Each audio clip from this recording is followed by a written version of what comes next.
Okay, so we're gonna do chapter 2 tonight, and maybe some of the homework from chapter 1 if anybody has any questions. We can do that as well. So I have my chat box, but I just lost my window with everybody on it. Hang on one second. Let me fix that because I like to be able to see. Share screen one. Share.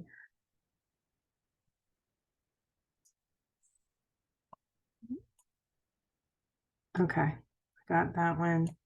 And then I need to find the chat box. There it is. Okay. All right. So I have my chat box up. If anybody has anything they want to put in there, you can go ahead and ask a question there. We'll talk about chapter 1 homework later.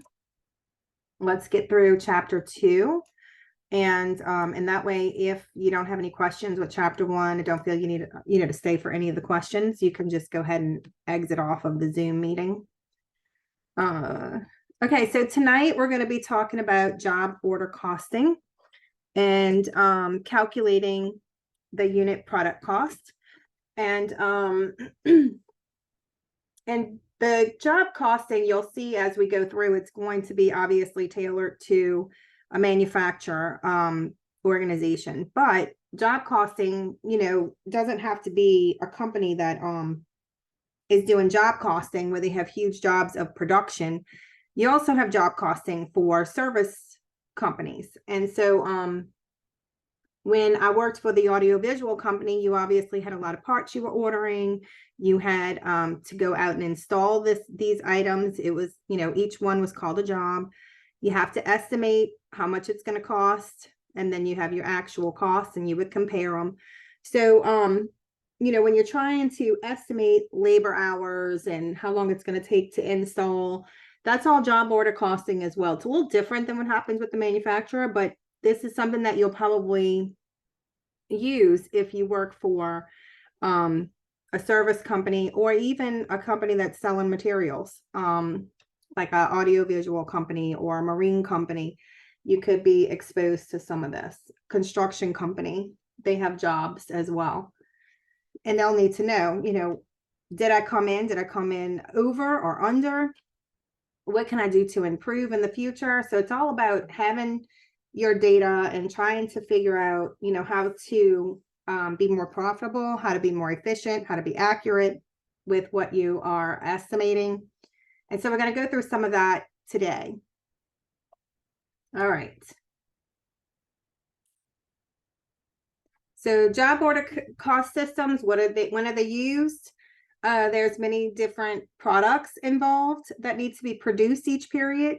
We could use a job order costing system for that. When products are being manufactured to order, think about something big, some big product that the plant is going to be manufacturing. And then if it's unique in nature, so if it requires, each order requires you to trace and allocate costs to each job. So they're not exactly the same. It's not one big bulk job. It's something that's unique, and you want to be able to trace those costs to the job. So we can use it for that as well. All right, examples of companies. Boeing. So think about that, company that's building that big product. So we have an aircraft. We can definitely do a job cost for creating one of those aircrafts. We have large scale construction. We talked about that we can do job order costing for construction companies. Sometimes they have large products that they're going to be like, maybe it's, it could be construction of a highway, or it could be construction of huge buildings. So think about that, how you have all of those costs involved and all those project managers and all the different parts that go into potentially a job that you're not really manufacturing anything, but maybe you're building a building, or maybe you're building a highway. And then Vistaprint, which is business card designer, printer, shipper. You have a large order, and the order is all the same thing. So you have a large, maybe you have business cards that you're ordering. and you produce them for the entire organization. So they have an order that comes in, that could be one job, multiple quantity in that job, but it could be considered one job. All right, so let's talk about the flow of job order costing. So we know we talked a little bit about those direct costs, direct materials, and direct labor. Those are easily traced, and we can say, okay, this material is going to this job. This guy was on this job. Those are easily traced. We can put them on the job number. So depending on where those materials are going, that's the job we would assign to. Whoever is doing the labor that day and where they're working, they'll have a job number. They'll put their time in and reference a job number for that so that it keeps track of it within the system internally. So a lot of what we're going to be doing tonight is manual, but just keep in mind that most organizations at this point have some type of software that's helping them keep track of what materials are going on the job, who's working on which jobs, and so they're able to assign them inside of the system. Okay, we also have those manufacturing overhead costs. So remember, we talked about those three things last week: direct materials, direct labor, and manufacturing overhead. So the manufacturing overhead is part of that indirect materials, indirect labor, and those are not easily traced. And so we have to allocate those to the job. All right, this is an example of a job cost sheet.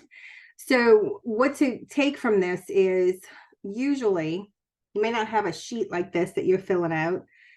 Maybe you do, it depends on what type of organization you work for, but most companies have everything now set up where you're inputting information into the computer, and then you can print reports. So this would be an example of a job order cost sheet.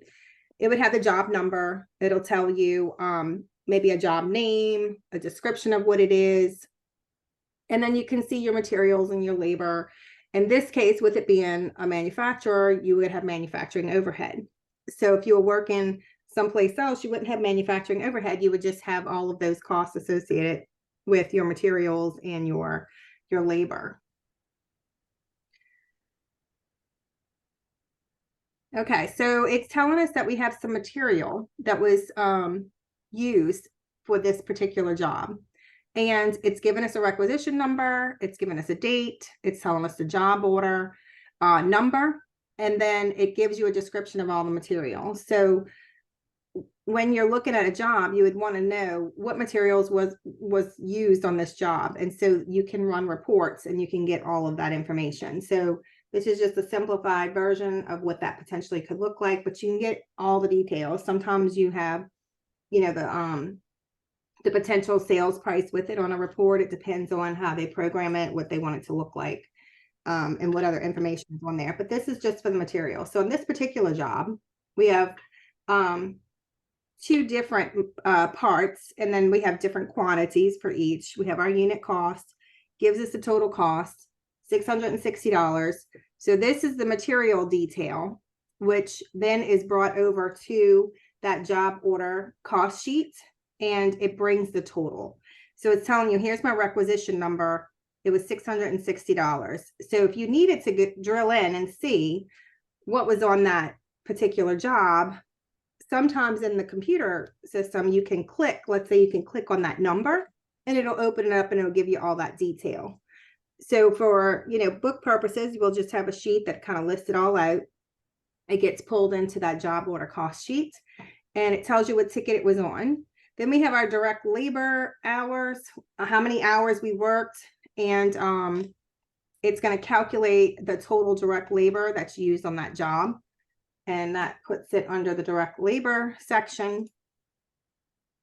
Okay, and if you need it to look to see where that came from, so just like you can drill in and get parts detail, you'll be able to get labor detail.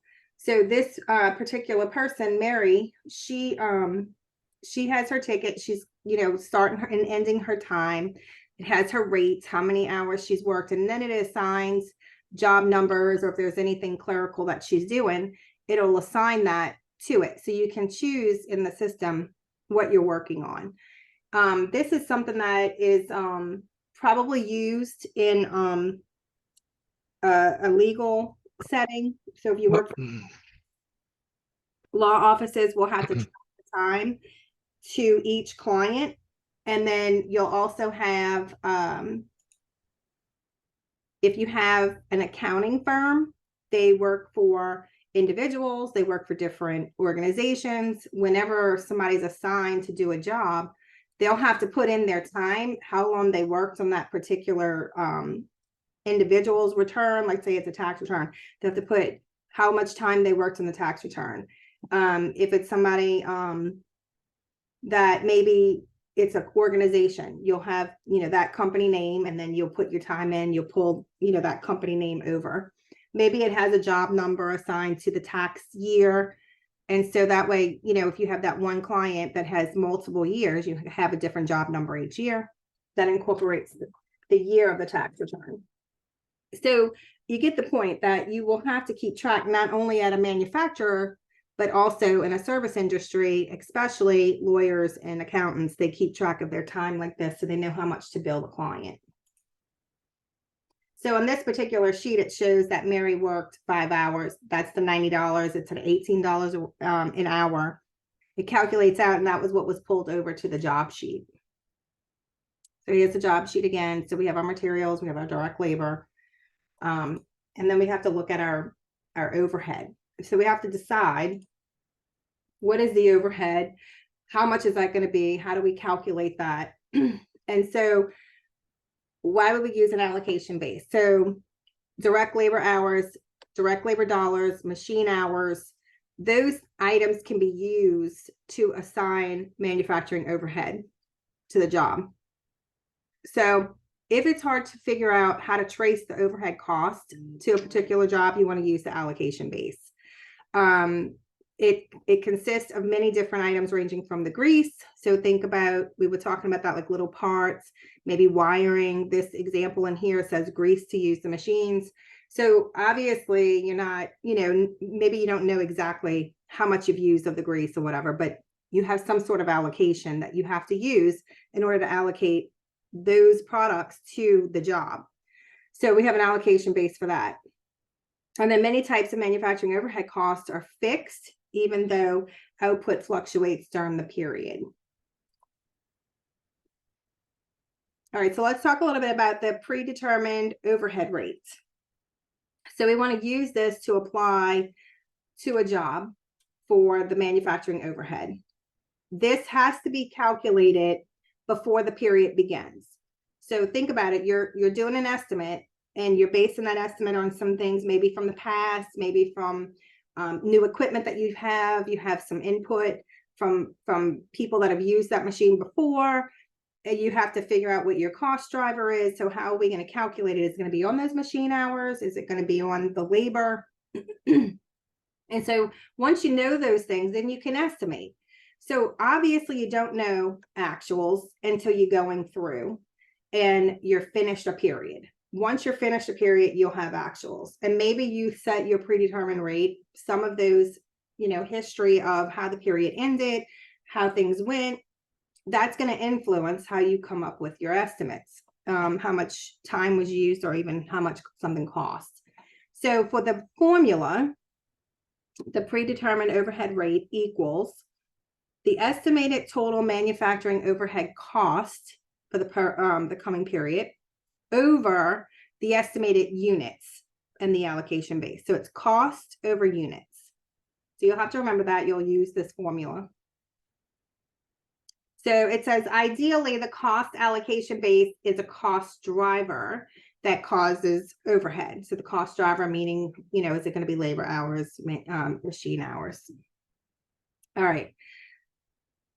So the overhead rates that rely upon estimated data are often used because we just talked a little bit about this. Actual overhead for the period is not known, right, until the end. So we have to know, we have to estimate some type of cost and put it on the job. And then we can evaluate it after the period's over and we see the actual, and we can compare it. We can run those comparisons for each job. Usually in the software, it allows you to be able to do that. And you can see where your estimates are, you over or under. And should you change something in the future? So maybe you're influenced a little bit when you're doing your estimate, but you don't know.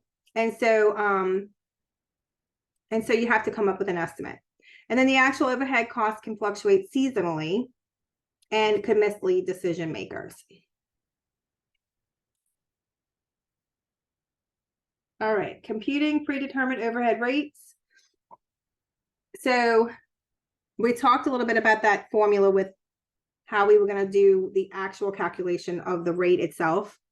But let's walk through these steps here. So it's a 4-step process. It's before the period begins. So the first thing you want to do is estimate the total amount of the allocation base. So that's my denominator. And that's going to be required for the next period's estimated level of production. So you need to know those units. And then it says estimate the total mixed manufacturing overhead costs for the coming period and the variable manufacturing overhead cost per unit of the allocation base. So that's going to be your numerator. You want to know what those costs are. So it's cost over the units.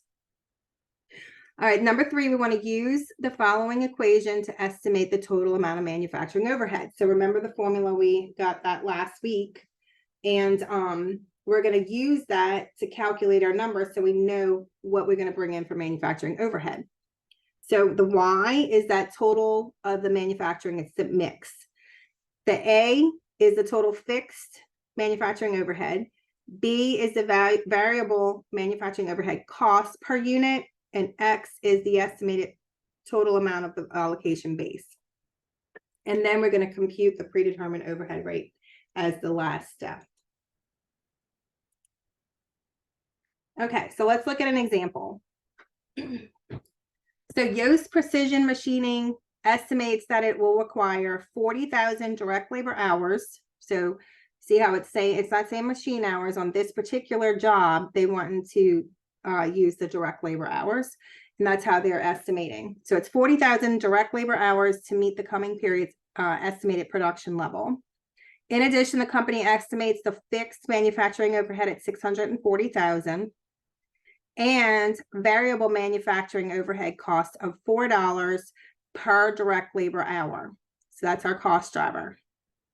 So we use our formula, Y equals A plus BX. So what is our fix? Well, it tells us in the problem, the fix is 640,000. So we put that in first. And then we're going to add that variable labor hour per hour times how many hours we think it's going to be for the estimated production level that we want. So in this example, they tell us it's $4 per hour, and we're estimating 40,000 direct labor hours in total. So we multiply that out to 160,000. We're going to add them together. So we get a total cost of 800,000. So we're estimating, so remember it's cost over unit. We're estimating a total of 800,000 in cost. And that's how much it's going to be to produce those 40,000 labor hours that we need to use to produce that production level that we want. So it's 800,000 divided by 40,000, which is $20 per labor hour. So when we're calculating those job costs, we know now what we're going to use. So we have our direct material, we have our direct labor.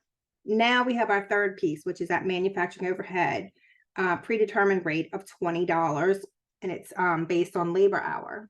So let's look at how we're going to incorporate that. All right, so here's our job cost sheet again. And at the top, we have our direct materials.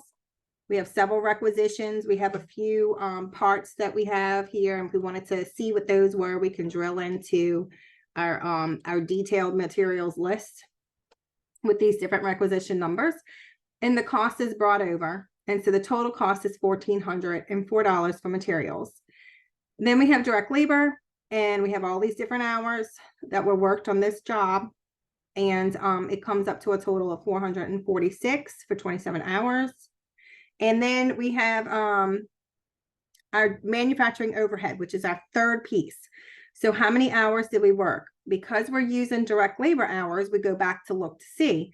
We had 27 hours. Since we used 27 hours on labor, now we're going to take the 27 hours and multiply it by the $20 that we just calculated to come up with the total cost of the manufacturing overhead. So it's $540. So now you have all three pieces, and we can add them together down here in the cost summary. So with direct materials, direct labor, manufacturing overhead. So we have our total product cost, $23.90. Now it tells us at the top here on the job cost sheet that we have 2 units that were completed. So if we want to know what the unit of production is, we'll just take the $23.90 divided by 2, and that tells us how much it is per unit. It's got this, that down here as a little note. Do y'all have any questions about the job cost sheet and how we came up with any of those numbers at this point? We're good? Okay, we're gonna move on. Yeah, we're good. Okay. All right, so compute the total cost and the unit cost of a job using a plant-wide predetermined overhead rate. All right, that's what we just looked at. We figured that out. We went on direct labor, we calculated it out. We have our total cost for this particular job for 2 units. We can also break it out and get our unit of unit product cost. All right, so let's look at an example. So we have job WR53 at NW Fab Inc. So it's required $200 of direct materials and 10 direct labor hours at $15 per hour. And we have an estimated total overhead for the year that was $760,000, and estimated direct labor hours were 20,000. So what would be recorded as the cost of job WR53? So we have to look at our direct materials, our direct labor, and our manufacturing overhead. Let me see if I can get my pen.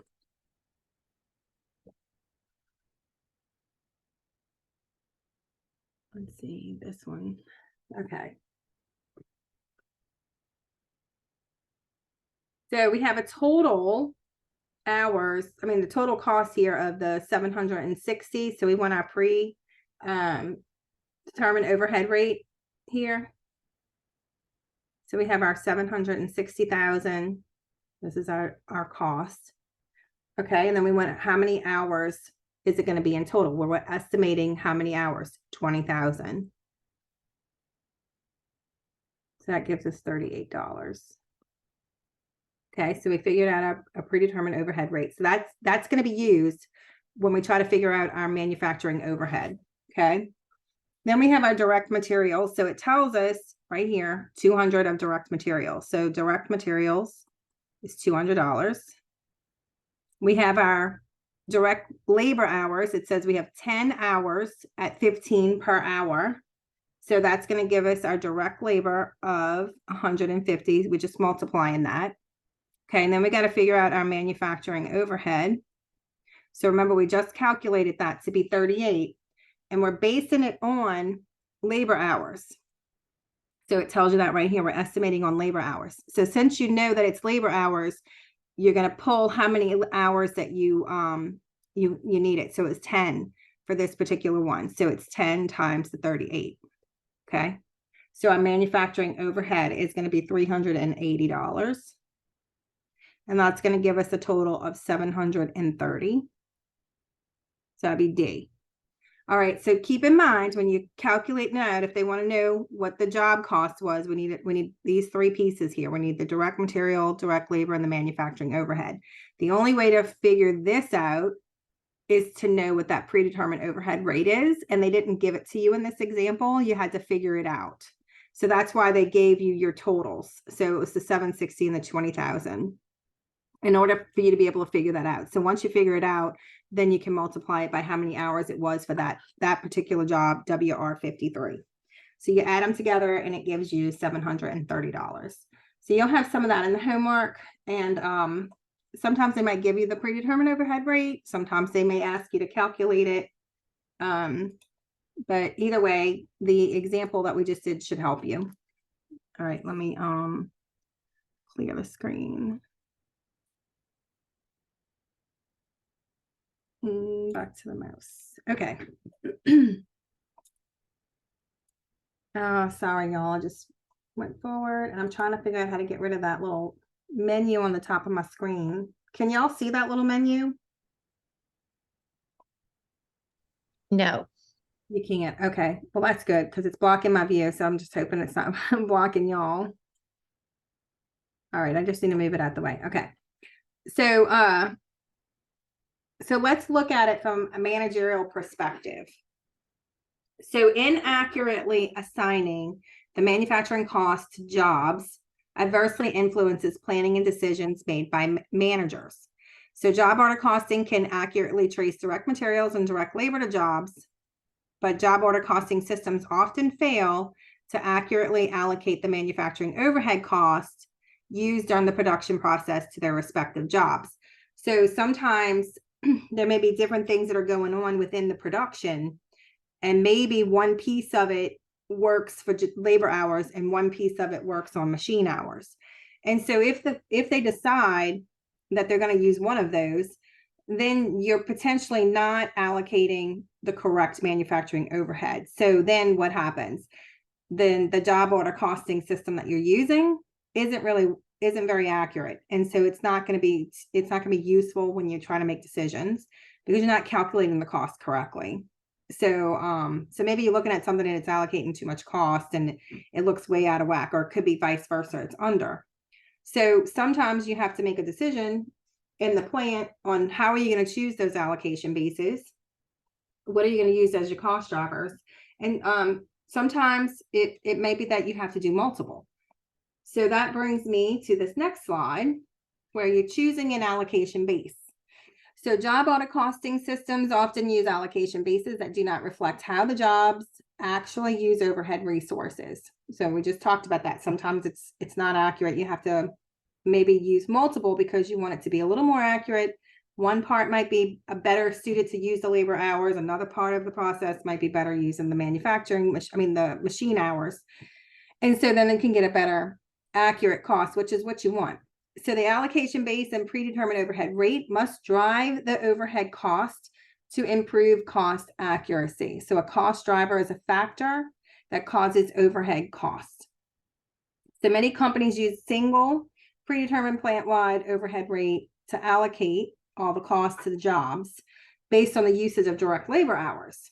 So it might be too simplistic and it's incorrect. So you're not, maybe you need to use multiple because you're not getting that accurate overhead.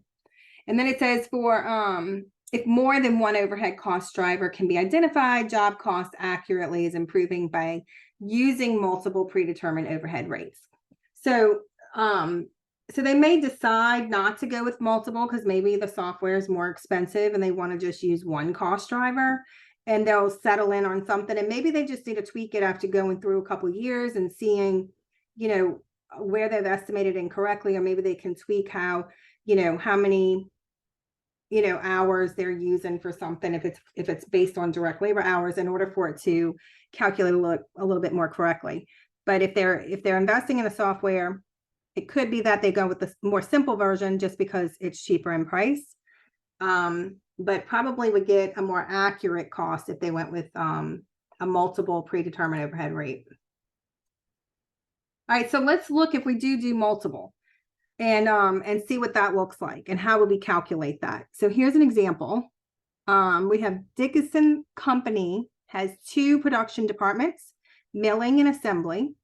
The company uses a job order costing system that computes a predetermined overhead rate in each production department.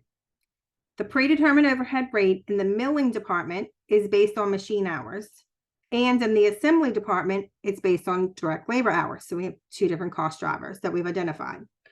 The company uses cost plus pricing, and they mark up 75% of the total manufacturing cost to establish the selling price for all of its jobs.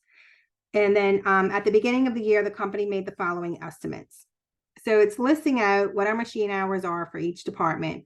So we have the milling and assembly department, and we know that it told us the milling department is going to be based on machine hours. Assembly is going to be based on those direct labor hours.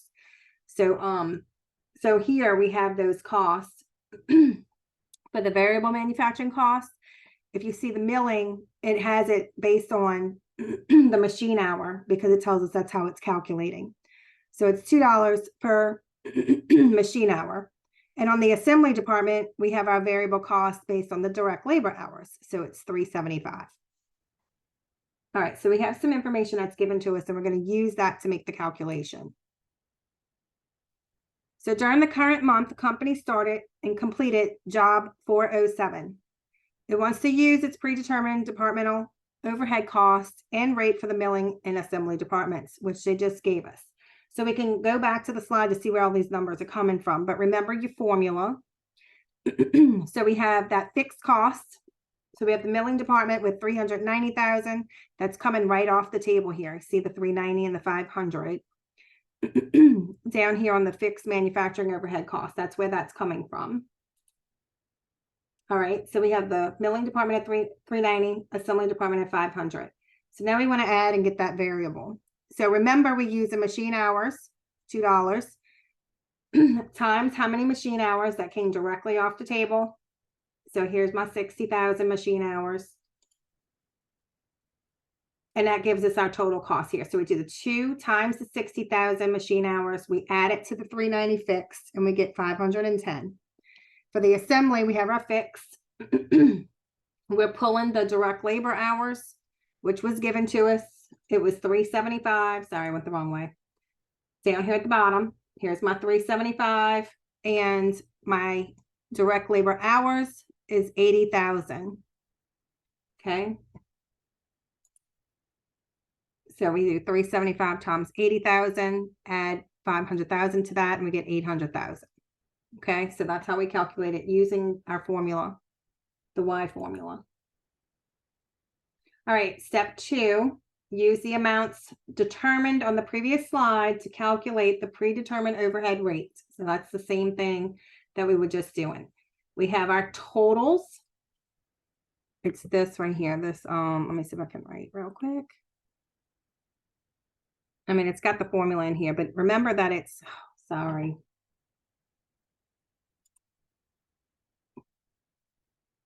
Don't know why I have trouble with this sometimes. It's much easier when you're not on Zoom trying to do this. Okay, so when you have your predetermined overhead rate, remember you want to do the cost over those units. So what was our total cost in the milling department? We calculated that out with the formula. It came to 510. And we're going to divide it by the 60,000, which is coming again right here from what's given to us. The 60,000 on the milling department is right here under machine hours. And we're going to use the 80,000 from the assembly department. Let me go back. Okay, there we go. So that's where these numbers are coming from here. That's coming directly off the table.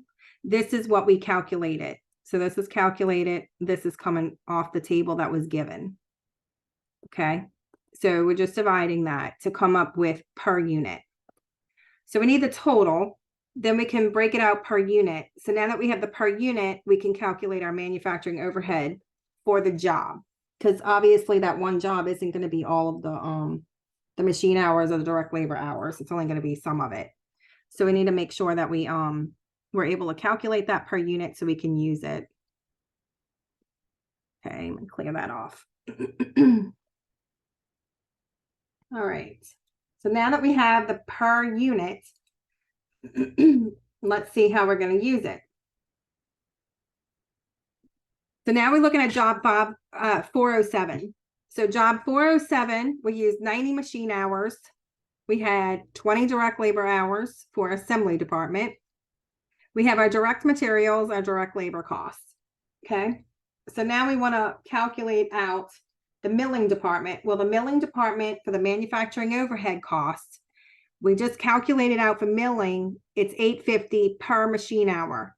So how many machine hours did this job use? It was 90. So we're going to take the 850 times the 90 to come up with my total manufacturing overhead, which is 765.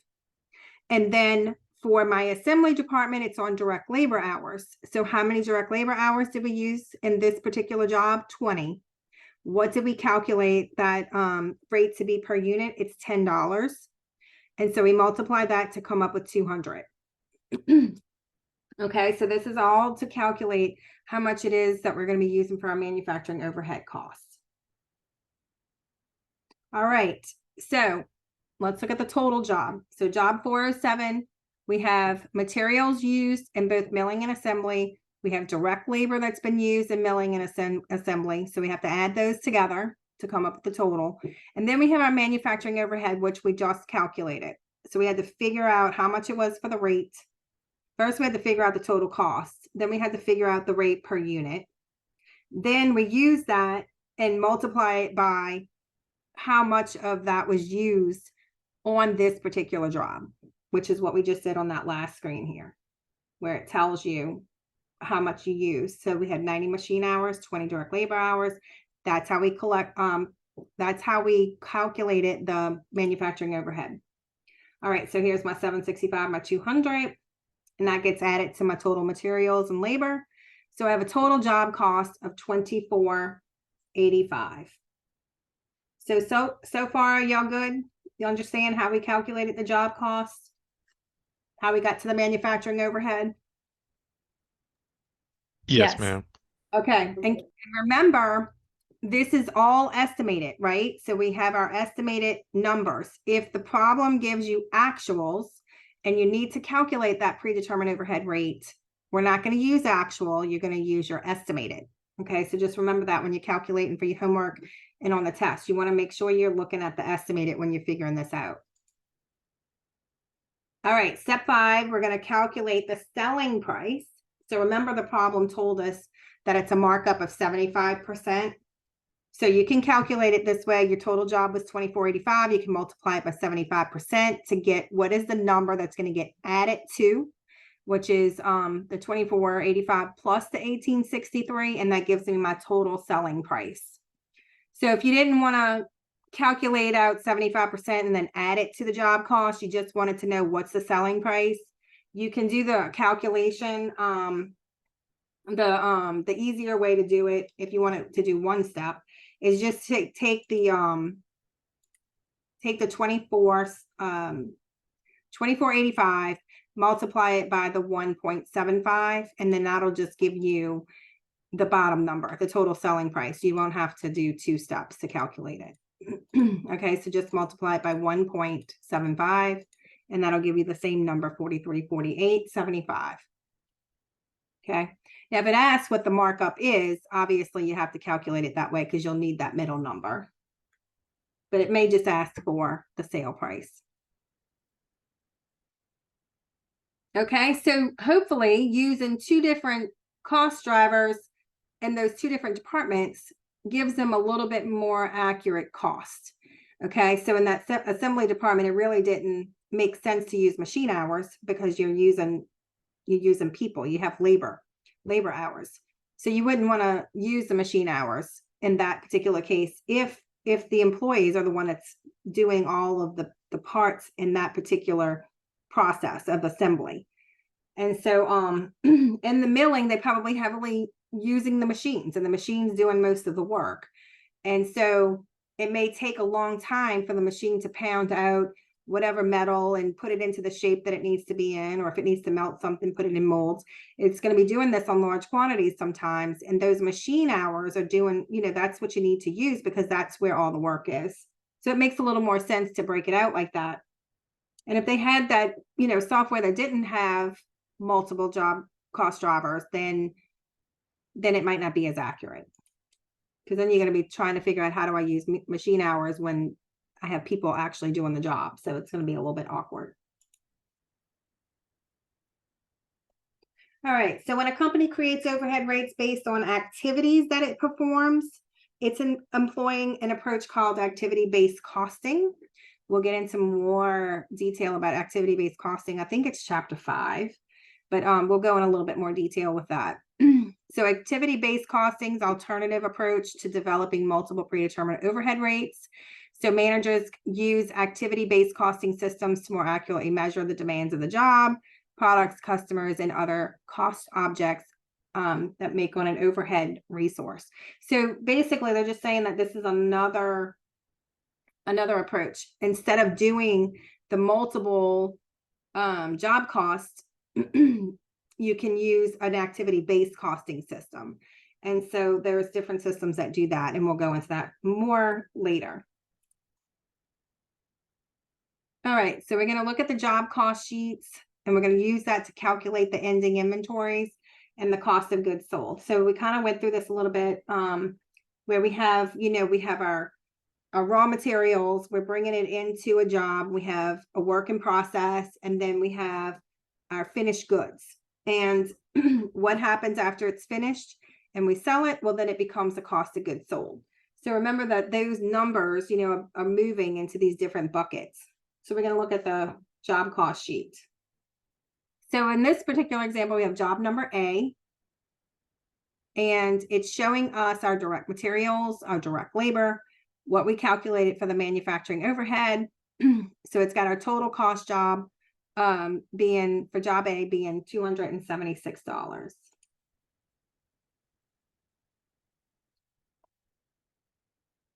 All right, so the job cost sheet provides an underlying set of financial records that explain specific jobs, compromise the amounts reported in work in process and finished good. So it's just basically explaining here that what we were talking about with the money, where it moves in the process. And so it's on the balance sheet because all of this is part of our assets. So if it's a raw material, it's just product that we have on hand. That's our inventory. That's an asset. If it's work in process, that is also an asset because we're in the process of pulling those materials, those raw materials and direct labor, and we're putting them into this product that is going to become something that we're going to sell, but it's still not complete. It's a work in process. So it's still in that asset. Once it's all done and we have all of our costs allocated, we have our materials, our labor, and our manufacturing overhead, it becomes a finished good, and that's an inventory product that's sitting. So maybe at the end we have a car, we have a plane, and it's sitting as a finished good. And so we may have multiples of those different types of planes or cars, and they're sitting in that finished goods section of our inventory. And that's also an asset. All right. So now, once we go to sell it, it's showing you here what our cost is on the sheet. So when we go to sell it and we need to remove that finished good off of the inventory, we're going to remove it through a transaction. But what happens on the journal entry side is we're getting rid of that asset. So we have to credit it off the books. So what's the debit? The debit's going to be a cost of goods sold. So the cost of goods sold is actually how much the cost was to produce that product. And then so in this example for this job, it's 276. It says we have 90 units that we process. So let's just assume we sold all 90. If we sold all 90, we would sell it for the sales price, and then we remove it from our inventory. What's hitting cost of goods sold? Not the sales price, but the cost that it actually was to manufacture that particular product. Okay, so the amount of overhead applied to all the jobs during the period will differ from the actual. Well, that's pretty obvious, right? We don't know what those actual costs are going to be until we get there. Now, we might come close, but it's very rare that you'll ever hit it right on the mark and you won't have any variance. So it could be, maybe you put too much, maybe you didn't put enough in your estimate. So when a company applies less overhead to production than it actually incurs, it creates an under applied overhead. So think about it. You haven't costed enough to the product because your estimates are low. And so you haven't put enough on there. Your estimate was less overhead than the actual. So if you estimate it less than it actually costs you, then you under applied. If it's the opposite, when you have more overhead, when you applied more overhead to the product through the production process than what actually happened, then it results in an over applied overhead. So that means I estimated too high. And so on my jobs, the cost was really high. And that's what was brought into the production. And so it's over. Okay, so if it's high, it's over. If it's less, it's under. The cost of goods sold report on a company's income statement must be adjusted to reflect under or over applied. So remember, we're not going to be exact. We're not going to know exactly what those actual costs are going to be. We're just estimating. So we're going to have a variance.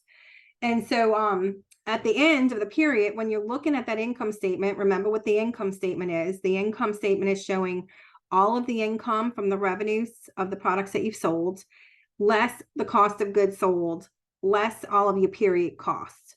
Okay, that's what the income statement is. It's a statement of what your income was, so your revenue and your expenses. So the adjustment for the underapplied overhead will increase cost of goods sold, decrease operating income. So let's talk about that just for a minute to try to see if I can help you understand. So remember, if we estimate it too low and my actual was high, so that means my cost was sitting too low.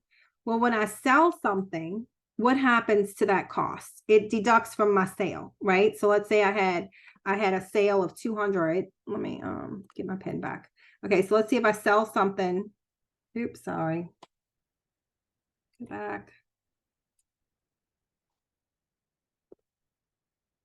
Draw.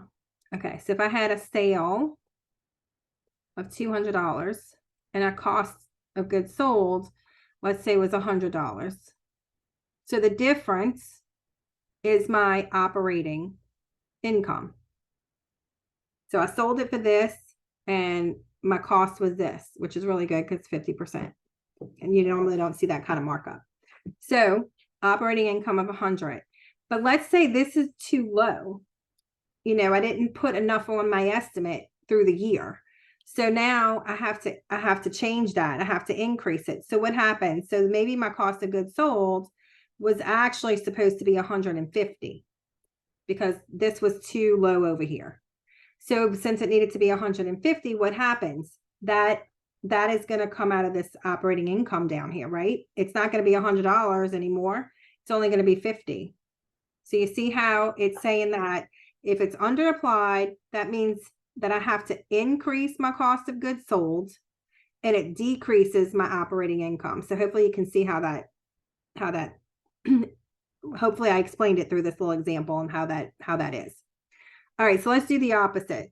So we have a sale of 200. We had the cost of goods sold. I keep doing this wrong. Cost of goods sold, $100. So we have our operating income at $100. All right, so now we over applied. So maybe this is too high.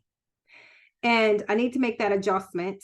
What's going to happen to my cost of goods sold? My cost of goods sold is going to go down because I put too much in initially. I'm putting GOGs instead of cost of goods sold. Sorry, guys. All right, so let's just say it was supposed to be 50. Okay, so that means it's going down. What does that mean to my operating income? So I had 100, but if my cost is lower, what happens to operating income? That increases. So my operating income now is going to be 150 instead of 100. So my cost of goods sold, it was over applied, which means I had too much. So I have to decrease my cost of goods sold.